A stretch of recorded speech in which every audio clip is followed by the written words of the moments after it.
Your love feeds us in so many ways. It feeds us in soup and bread and sweets and fellowship, and it feeds us with hope and encouragement and enthusiasm and possibility and newness. So for all of these things, we are grateful and pray that you abide with us as we consider these reports from this busy and faithful group of planners. We pray for this church as it continues in its ministry, that all that we do might be in the spirit of unity, of the realm of God and its peace and love and justice. Amen. It's been said that if you don't know where you're going, any road will take you there. As when a pastor leaves, such as Matt did in the winter of 2012, we are advised and it is encouraged by Presbyterian that we engage in a mission study or a long-range strategic plan prior to calling a new pastor. And it's a good idea anyway to engage in that kind of 3 to 5 or 5 to 7 years or so. Session appointed this team, this strategic planning team, in the fall of 2012, so it has been a long process.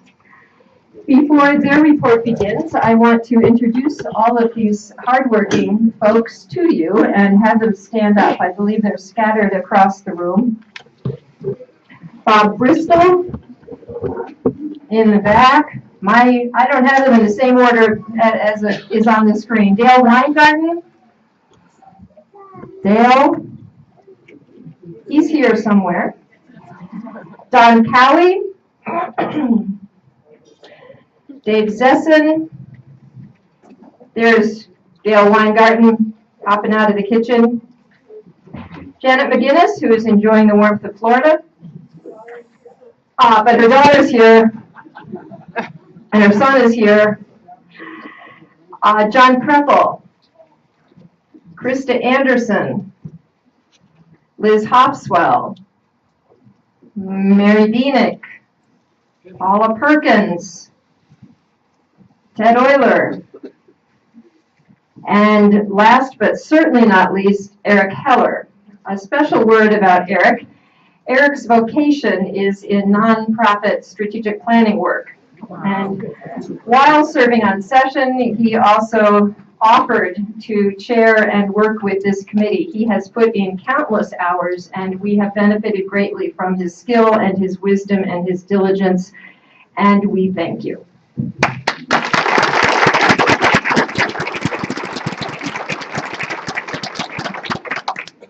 Dave Zessin will be presenting a summary of the report. The summary documents will also be provided for you at the conclusion of the report in a pamphlet form. A much longer version will be available online and in hard copy by request. It's about 40 pages, so if you really will read it, we would like you to have a copy. Otherwise, take a look at it online. The entire planning group is willing to answer your questions of clarity after the presentation, and I will turn this over now to Dave. Thank you, Linda.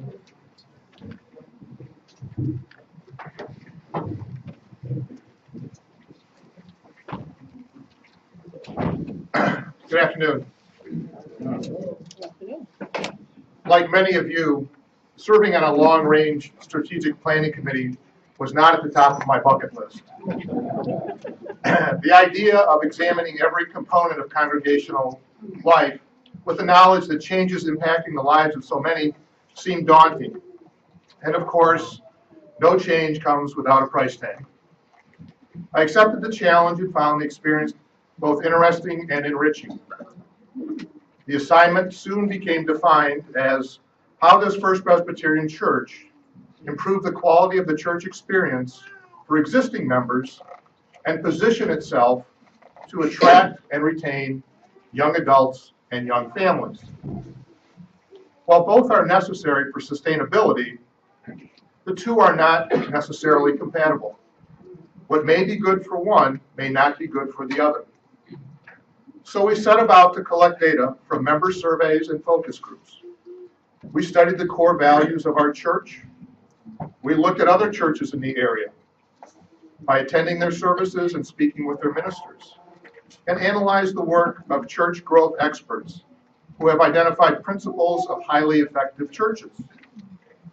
We found that in many instances, our church measured very well against those standards, and in others, we needed to up our game. In some instances, we were on the right track and needed to push further, and others, our efforts fell short, requiring more measurable changes. Our findings go to session by way of recommendation, but since the church membership has been so helpful in formulating the contents, we thought it important to make this presentation. In the end, we hope that our committee, working with church membership and church leadership, will adopt our recommendations, and our church will continue to be a warm and welcoming place of worship. Well before Linda's 5-point sermon, the committee identified 5 critical areas in need of assessments to both improve the quality of the church experience and position us for the future. In no particular order, these areas are as follows: worship and music, small group ministries, communication and marketing, facilities, and staffing and personnel. In each area, the committee has developed findings, goals, and action steps. In some instances, you will or may have noticed changes in worship resulting from your comments and our findings. Let me first address worship and music. Without question, the area which evoked the greatest amount of response related to worship and music. Presbyterians want to be challenged in worship with relevant and meaningful messages filled with uplifting, vibrant music. 94% of congregational survey respondents indicated they heard inspiring sermons, and 83% heard beautiful music on Sundays. Yet 44% expressed a preference for more contemporary content in the service, and 35% expressed a preference to move in a new direction. The survey information did not define the term contemporary, nor did the survey provide alternative directions to be explored. However, these responses suggest that some change to the worship service is necessary and expected. Therefore, the committee will recommend to session that Worship Council be expanded to include a creative worship task force and invite to this group members of all ages who have an interest in considering change to the worship service.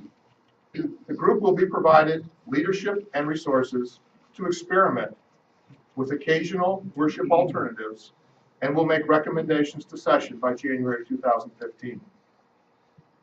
In addition, information will be collected from our young families with children to determine their preferences. The goal is to define both substantive and stylistic definition of contemporary. Finally, Christian education will be charged with assessing the impact of these changes on Sunday worship, the number of services, and educational timing. In the area of small groups, the group learned that small groups provide relational opportunities for church members beyond Sunday worship. These groups can be of a social, religious, or intellectual nature. The church can and should provide organizational structure, leadership, promotion, and facilities to these groups. More importantly, small groups serve as a point of entry for existing and new members to make connection with the church family. 78% of those surveyed responded positively to the statement, "It is easy to get involved at First Presbyterian Church." Church growth research demonstrates the importance of creating small group ministries. One of the measures of a healthy church is the number of small groups the church commences and retains annually. Small group ministry has not been a point of emphasis for First Presbyterian Church staff or leadership. We find there is both a need and strong interest in the development of a small group ministry. Therefore, the committee is recommending, and session has recently endorsed, the appointment of an elder position dedicated to the development of small group ministries. This position will be supported by council and funded in the budgeting process. The council will be responsible to create at least 3 new small groups in each of the next 4 years. Finally, the job description of at least 1 professional staff person will include responsibility for small group ministry. Turning to the area of communications and marketing. With the advancement of technology, First Presbyterian Church must evaluate and improve the manner in which it communicates with its membership and the community. First Presbyterian Church must develop a communication plan, which includes a brand identity, a concise vision statement or elevator talk to articulate our identity. Our current communication piece, Profiles, is delivered by mail or email. FPC must embrace technology for use in the worship service and communicate with members in a relevant manner. It is necessary to increase the visibility of First Presbyterian Church as a community of Christ in Holland through vibrant and compelling messages to attract and involve new members of all ages, with particular emphasis on youth and young families.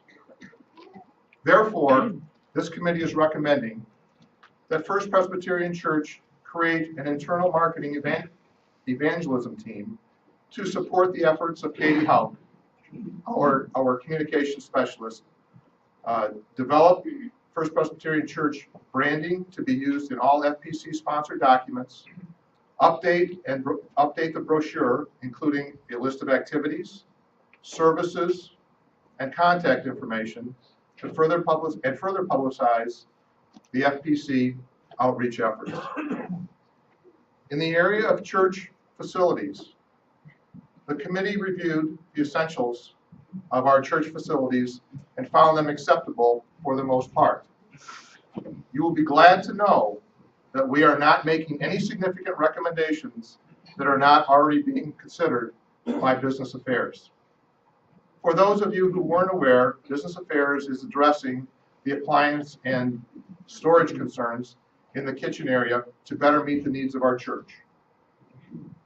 Business Affairs is in the process of developing a plan to address safety concerns at the church entry off the main parking lot, and we expect information to be coming from session in the very near future. We did receive input that the fellowship areas need to be updated to create cozier, more intimate meeting areas. You probably have noticed the installation of a video screen in the M&M Cafe, which creates different worship options and expands the size of our sanctuary. Look for more improvement in this area. And finally, we are recommending that the youth group meeting areas be modernized to remain in step with similarly sized churches. There is significant competition for the youth's attention in the area of modernized facilities. And finally, staffing and personnel. These improvements cannot be accomplished with the current level of staffing. You have undoubtedly realized that these assignments will not take place without professional staff input, support, and implementation. First Presbyterian Church must take steps to address on a long-term basis the staffing deficit created by the vacant associate pastor's position. The new associate pastor must have skills in the area of children and family ministries. This person should easily identify with young families and their spiritual and social development. Therefore, the committee is recommending an emphasis in an associate pastor to undertake the responsibilities identified in this report, and that this report serve as a roadmap for their work. We understand the Personnel Committee will explore all appropriate options related to the staffing needs identified in this report. An associate pastor nominating committee should be elected no later than March 1st, 2014, to create candidates to fill the job description created by Zessin. Further, Zessin should redistribute available budget dollars to support the new emphasis on young families and children pending the appointment of a new associate pastor. The program/pastoral staff should be increased to a minimum of 2.5 FTEs, full-time equivalents. This number represents an increase of 0.5 FTEs from the level maintained when the church employed a full-time associate pastor. Whether it is pushing further or moving in a new direction, there will be some strain on the resources of the church. Our recommendations to Zessin will include a temporary shifting of resources with the expectation that with the growth that follows, our resources will be increased and the reallocated funds will be restored. The committee has worked with Zessin and various church councils to keep them appraised of our work and findings. As a result, some of the findings of our committee have been adopted or are in the process of study at the council level. Some of our work has been affirmed. We are confident the remaining recommendations are well-reasoned and responsive to the data we have received. We hope that as a church body, support will grow and Zessin will implement these recommendations as they are able. In many ways, this is a blueprint for our future. It is important that church membership support this plan to Zessin. The demographics of our church suggest that we need to be more intentional as a church to position ourselves to attract and retain young families and young adults. First Presbyterian Church is by no means a church in crisis, but we cannot rest on our laurels. We must continue to take steps to be better. While national statistics describe a decline in denominational church membership and attendance, First Presbyterian Church is bucking the trend. Through the hard work of staff and leadership, we are holding our own. Today, we welcome 10 members to our church, and for that, we are grateful. We are hopeful that each of you will be inspired to accept the challenge to participate in this process to improve your church experience. First Presbyterian Church is a wonderful place of worship. Let's spread the word. Speak with an elder, a deacon, a member of staff or Zessin to identify your role in the process. We are all needed. And as Linda would say, you is important. But most of all, prayers for open hearts, listening ears, and clear vision for and from our entire church family are essential as we grow into a vision of a vibrant congregation that, long after our time here, will still gather in this place of worship and live to the glory of God. And all God's people said, Amen. Now, can I entertain any questions or comments from a membership to our committee? Yes, sir. Well done. Yes.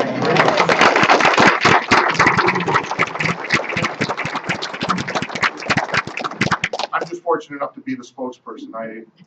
I'm not taking credit for the work at all. It's the entire committee that did that, and Linda, of course.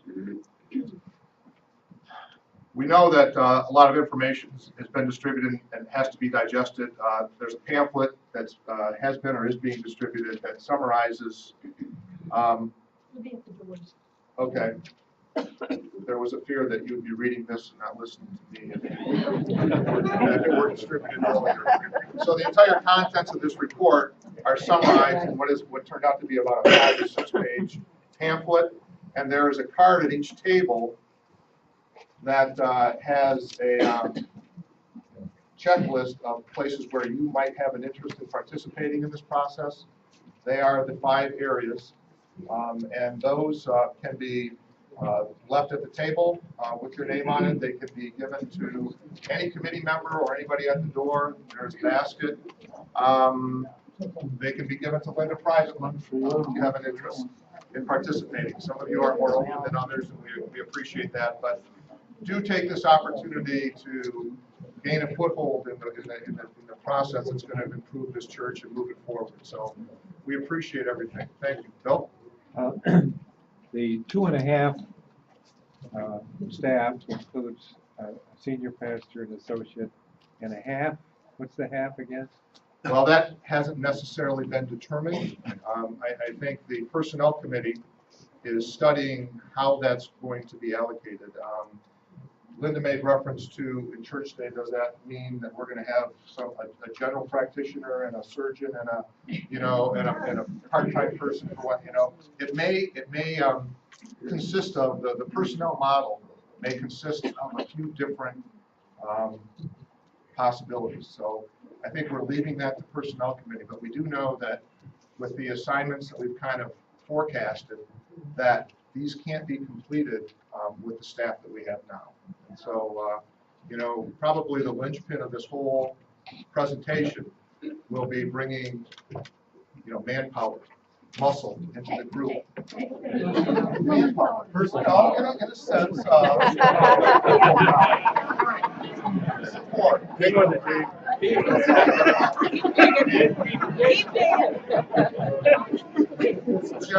I'll let him scare you. It's a new beginning.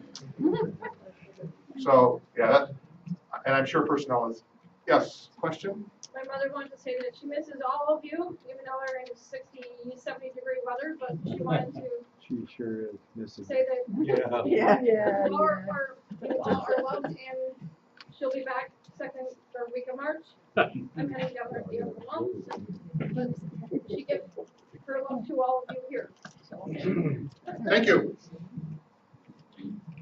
Any other comments before I turn it back over to Linda? Over here. Oh, sorry. Is there any kind of time frame that you're looking at to get some of these steps? And have you put a time frame on any of the steps? Yes, March 1st, 2014 with the committee. The worship committee has put a January 5th, 2015 study because they're going to assemble the creative worship task force and then begin to study things. And I think they believe that 12 months is an appropriate time frame. Our expectation that a lot of this work is going to get done at council level, that business affairs is going to handle the facilities part of it, and I think already there is information going from session to the various councils who specifically study these areas. But again, these are recommendations that we are making to session, and by no means have they been adopted by session, and by no means has a determination been made by session that these will be the directions that we're going. This report goes by way of recommendation and not by way of mandate. So that's why the presentation today, and that's why we're hopeful to garner some support so that the session feels that our committee findings are reflective of what the membership needs are. And so the more you can do for to speak with session or elders or deacons, that's going to be key to the session's decision as to what to do. When does this report go exactly to session, or has it already kind of? The 16th, well, kind of, it already has, but the 16th, 17th, what's the date of session? The February meeting of session, we will deal with that as a. So we didn't want to barrage session, by doing it here first. We've gone to them, we've told them what our ideas are. Now we're presenting it to you, and then the formal presentation will be made to session on that date. So that's the process. So How will we get further communication? from the communications and marketing. Profiles, web, emails, church, bulletins, and if you have other ideas about how you'd like to be communicated with, then let us know. That is the whole that is the communications piece that we are trying to kind of magnify. We have a good starting point, we have a good platform. We now have Katie, and Katie has been great in expanding our capabilities in that area. So we're hopeful that this information and more can continue to go to the membership. Yes, sir. My wife and I more or less recently transferred to this church. One of the reasons we transferred, and I've heard this expressed by other people, was that the church we were with had gone almost completely to the praise and worship and chanting and drums on the drum sets on the dais and lots of microphones so that everybody can hear everything without their hearing aids and without their ears. It is, so my feeling is that we should not lose the atmosphere that has made this church grow to this point and attract people. That we don't say we want drum sets on the podium, as that's the way we have to go. Everybody else has gone that way, and this church is still maintaining a growth pattern opposing the stream, and that's my comment.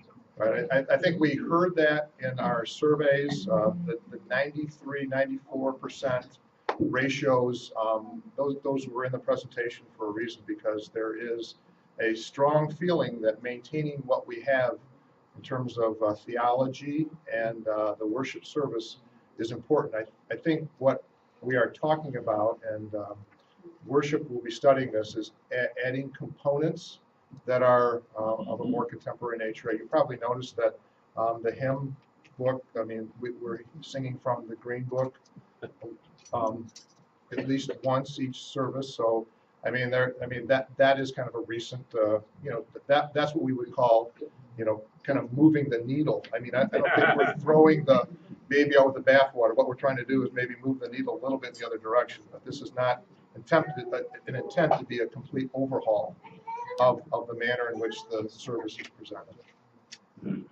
Yes? I think one of the things that's so important is how we use the youth in our church to participate.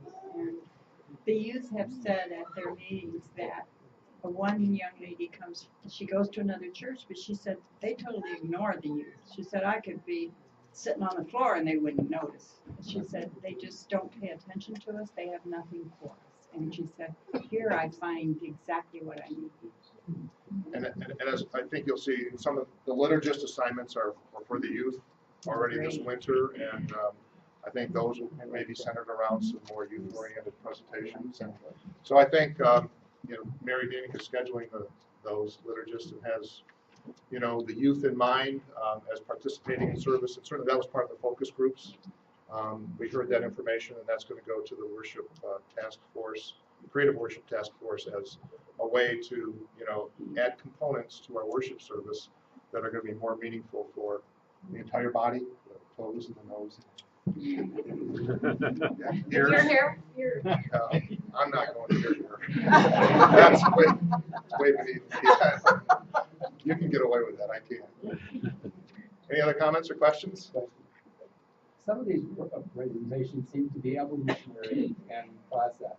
What does the group think is the most revolutionary ideas coming out of it? And what are your biggest obstacles in accomplishing the goal? I can speak personally. Maybe everybody has a little different. Every committee member had a real strong feeling about what was important to them. Some people saw the hiring of an associate pastor with a presence in church with a young family and children and Christian education, but I think the tone has to be, and I don't think this is revolutionary, but we have a great church, but we need to continue to backfill, because as people leave for various reasons, we need to position ourselves and be attractive as a viable alternative for people who are seeking church in this community. At the same time, we need to continue to minister to those people who come to our church on a regular basis. That there's advancements that can be made in technology. There are the small group ministries, I think, will add a component to our congregational life that will be relevant to a lot of people. The people that I've talked to have said, that's a great idea. I'd love to come, once a week or once a month to a group of peers who have a subject matter that I'm interested in, and that would be a way for me to connect to the church in some other way other than just on Sundays. So I think there's a lot of great ideas, and to say one is more important than the other, maybe kind of premature, but there's probably going to be some components, some elements of all of the ideas that are going to bubble up or surface and become part of our church life. So what are the biggest obstacles in obtaining your goal? Money, facilities, I mean, if there's limit as to how far we can expand, it would be facilities and money. I mean, you can do anything if you have enough money, enough facilities, and you have a strong congregation of believers who will, get behind all the programs. Obviously, your support. I mean, we can't just do this report and then put it over on the shelf and let it collect dust. If we do that, that's an obstacle, because then we haven't acted upon the findings that we've made. So is apathy, is that or indifference, could that be an obstacle too? So I mean, that's why we're seeking that investment of time and talent and resources.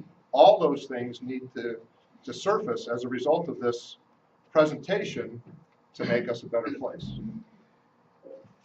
The institutional reason that we would be limited is facilities and money. The spiritual reason that we would be limited, if you weren't in church last Sunday, is that we would lack a sanctified imagination. Amen. Part of the question comes out of, what's happened to Crystal Cathedral, for example.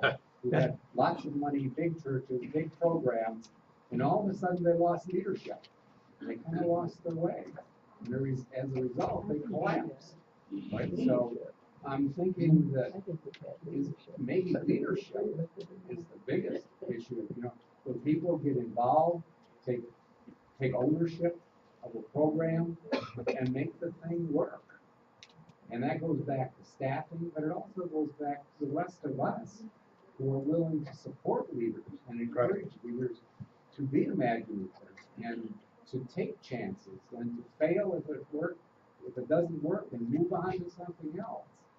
I think it goes back to the congregation and the extent to which we're willing to work and support and encourage, these kinds of programs. Point well taken. Thank you. Eric? Yeah, I'd like to mention, I think there is another challenge. I don't think it's insurmountable, but I think it's worth mentioning is that we heard from the youth. In fact, we had a special demographic focus group session with the youth. And a big preference stated by them was to have someone there regularly, not change every year in their youth leader. And so finding the right staff person who is going to be probably, I'm guessing, a younger ministerial person who's also then willing to stay in that position for an extended period of time. There's going to be a balancing act there. And that's one of the reasons that I think personnel is going to look very creatively at this task to try to find the right resource that's going to come in and is going to provide that kind of continuity that our youth are looking for. That's very, very important. Again, I don't think it's insurmountable. It's just something, it's a challenge, and it's something we're going to have to take into consideration. The interesting part of that, when I was on social probably 25 years ago, and we dealt with exactly the same issue at that time. To what extent does this church encourage young families and youth to be involved? And, we didn't really come up. That's when Rick was out at that point, to be that person. And we didn't come up. We hadn't had a good program before. We didn't have a good program then. We haven't had a good program since. And part of this is the turnover. But part of it, I don't know exactly what it is, but somehow this church doesn't do well with young people. Our grandchildren move from this church to another church, and they have youth programs that come out of their walls. And kids from other churches go there to be part of it. They weren't active here, and in 2 weeks, they were very active in the other program. So there's something about the way we're configured, and I don't know what it is, but we don't have it, and some other places do. Well, you're addressing that to some extent with this other person. Yeah, I think what we have, the focus of the hiring of the new person will be an interest in the development of young families, young adults, their ministry, their social needs, their spiritual needs. So maybe that's a hope that every church has. Maybe that's a challenge that every church has. But certainly it hasn't, we haven't missed the mark. I mean, we've identified the problem, and the solution is in where do we go from here to find that person or those people that will make us better in that area. Yes. What is relative to Doug's question? What would these other churches that these kids gravitate to offer that we could pick up on and perhaps mimic? That's exactly the reason why we had a focus group with youth to ask that specific question of what do they have that we don't have? Why do you go there and not here? They may have 2,000 or 3,000 members, and they simply have a critical mass that the church of 500 is going to happen in a different kind of way. I think that's a large piece of it. Jen? I just know I got into the church I got into as a youth and joining the youth group. The youth group was dynamic enough. The word of mouth went around my school. It just was the place to be. So people congregated that youth group. And besides the program being dynamic, it was part of the church. There was a youth choir. We had spaghetti dinners, to raise money for stuff. We had a talent show. So we were part of the life of the church. And so it was very visible in the church. And I think that helped as well. It sort of fed on itself. We were visible, then people supported us, and then we became more visible and they supported us. How can the youth be part of more of the everyday happenings of the church instead of just, youth group on Sunday night, and Sunday school on Sunday? And are we exciting enough that the word of mouth from youth to youth gets passed on so that they want to come? That's huge. Yeah. It's huge. David? I just want to point out the youth. One thing that's happened in the last year we may not know about is our youth has done a number of things with the youth of Grace Episcopal and Hope Church, which gives us a lot of something called a critical mass to work with. So it's not as if we've been doing nothing. There are some things that have been done. I think that's a very good step to have in a church youth group. Second up. Sure. I would say that, I think Annie's not here, so I can talk about her. Annie's been doing, I think, a phenomenal job as far as being some of that continuity, while we don't have a permanent. And I'm excited to find out, that 2.5 full-time, that might be partly maybe a youth director, or maybe it's part of an associate, or something like that. So I'm really excited about that, and I think that's going to be a great thing. I'm excited to find out about. I'm also excited about the focusing on the young families, because I get to be recipients of some of that. So I think that'll be helpful too. A lot more focus on the youth, I think, is great. So I think there's a lot of positive things that are happening and a lot of positive changes. And I think the focus for when Matt Weber was here as an associate is a lot different than even the focus for Andy, where Andy's job is you. No, Matt's job was associate pastor and you. So, and that's just my opinion, sorry, so it's not the official job description, but I think it's a really positive thing. I think I'm excited to hear about what that person is going to be. Great. Comment? Okay. I go at different churches because I live in Battle Creek, so sometimes I go there and sometimes I go here. And I'm not a member either place. But I enjoy, supporting financially both places when I go to either or. And something that I've seen through the years, and of course, my daughter will be 18. I think from what I've seen so far, Pastor Linda, they're heading in the right direction. I mean, years ago, I don't remember, now I may be mistaken, because I haven't been, permanently here every single Sunday. I don't remember the youth quite as often being liturgists. Now, maybe they were, but I don't remember that. So I think that we're kind of seems to be heading the right way. It just, maybe there's some things that the task force and that all the very special people that love each other here in this congregation can put together to help the youth, as you're saying. I'm hoping, because what drew grandchildren. Wonderful ideas that you can contribute, because you are a person, and there may be, it's good that you brought it up, and it's good, but I think that, where there's hope and there's love and there's faith, all things are possible. Thank you. Yeah. Lots of great ideas, lots of great energy. Hope you've been inspired today, and we'll take some steps past this room and follow the recommendations, support us, and make us a better place to be. Thank you. Well, thank you, committee.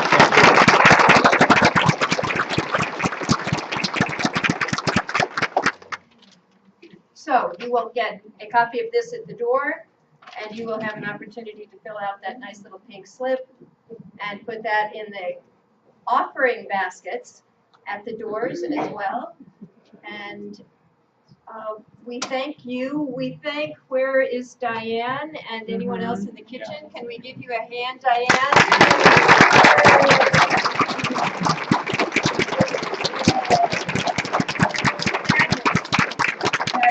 And the whole team of folks that was in the kitchen as well. Oh, they were great. The committee did this. I didn't do this.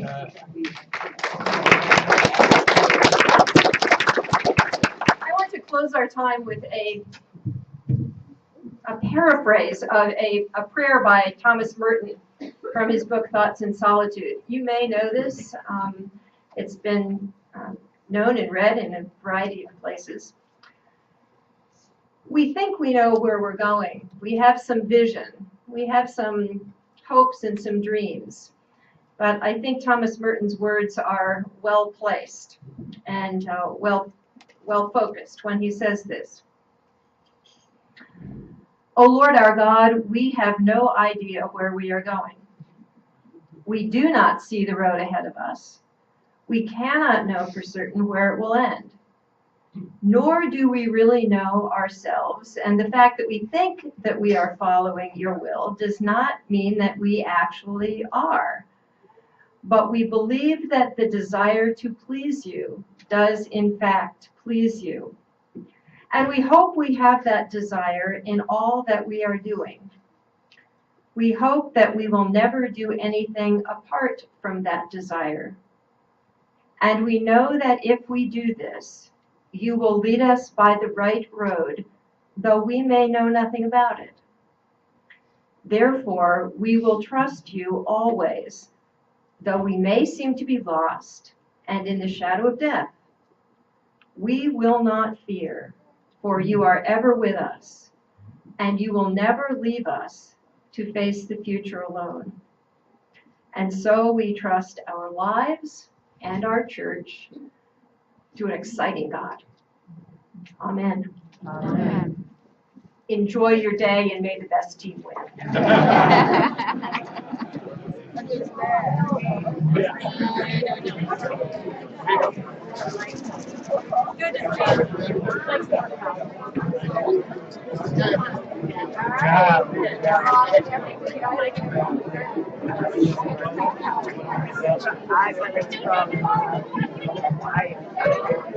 Every so often, that's what I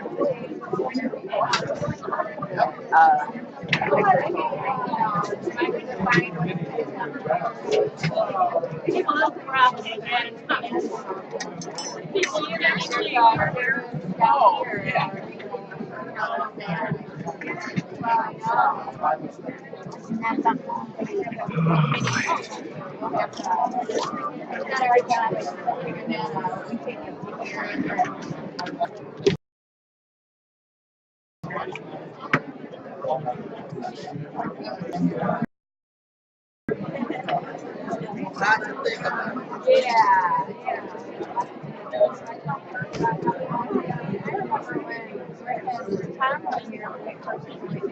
It's in this hospital.